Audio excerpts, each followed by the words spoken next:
عزیزوں میری طرف سے آپ سب کو مسیح یسوع میں بہت سا سلام۔ خداوند کے زندہ پاک کلام میں سے خروج 21 باب۔ وہ احکام جو تجھے ان کو بتانے ہیں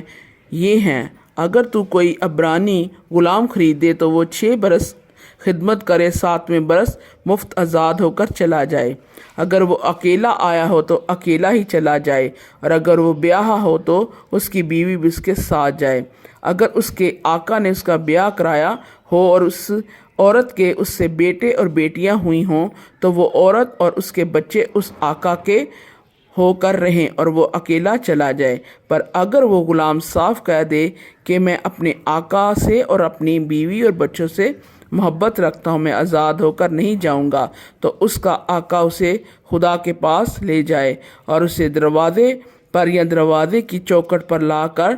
ستناری سے اس کا کان چھدائے، تب وہ ہمیشہ اس کی خدمت کرتا رہے۔ اور اگر کوئی شخص اپنی بیٹی کو لونڈی ہونے کے لیے بیچ ڈالے تو وہ غلاموں کی طرح چلی نہ جائے۔ اگر اس کا آقا جس نے اس سے نسبت کی ہے اس سے خوش نہ ہو تو وہ اس کا فدیہ منظور کرے، پر اسے یہ اختیار نہ ہوگا کہ وہ اس کو کسی اجنبی قوم کے ہاتھ بیچے، کیونکہ اس نے اس سے دغا بازی کی۔ اور اگر وہ اس کی نسبت اپنے بیٹے سے کر دے تو وہ اس سے بیٹیوں کا سلوک کرے۔ اگر وہ دوسری عورت کر لے تو بھی وہ اس کے کھانے کپڑے شادی کے فرض میں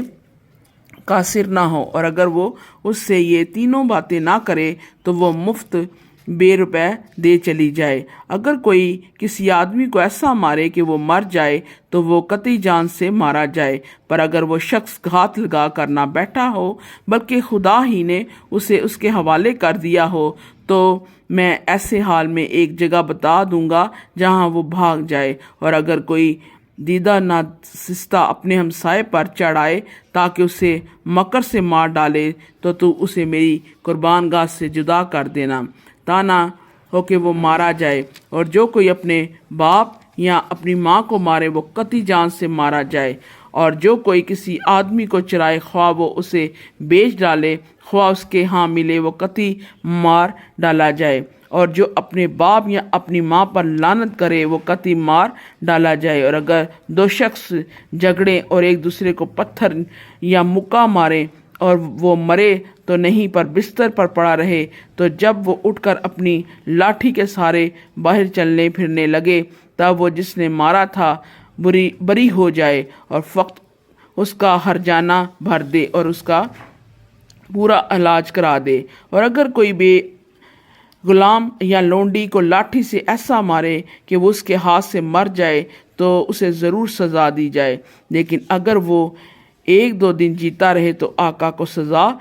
نہ دی جائے، اس لیے کہ وہ غلام اس کا مال ہے۔ اگر لوگ آپس میں مار پیٹ کریں اور کسی حاملہ کو ایسی چوٹ پہنچائیں کہ اسے استقاد ہو جائے پر وہ کوئی نقصان نہ ہو تو اس سے جتنا جرمانہ اس کا شوہر تجویز کرے لیا جائے، اور وہ جس طرح قاضی فیصلہ کرے جرمانہ بھر دے۔ لیکن اگر نقصان ہو جائے تو جان کے بدلے جان لے، اور آنکھ کے بدلے آنکھ، دانت کے بدلے دانت، اور ہاتھ کے بدلے ہاتھ، پاؤں کے بدلے پاؤں، جلانے کے بدلے جلانا، زخم کے بدلے زخم، اور چوٹ کے بدلے چوٹ۔ اور اگر کوئی اپنے غلام یا اپنی لونڈی کی آنکھ پر ایسا مارے کہ وہ پھوٹ جائے تو اس کی آنکھ کے بدلے اسے آزاد کر دے۔ اگر کوئی اپنے غلام یا اپنی لونڈی کا دانت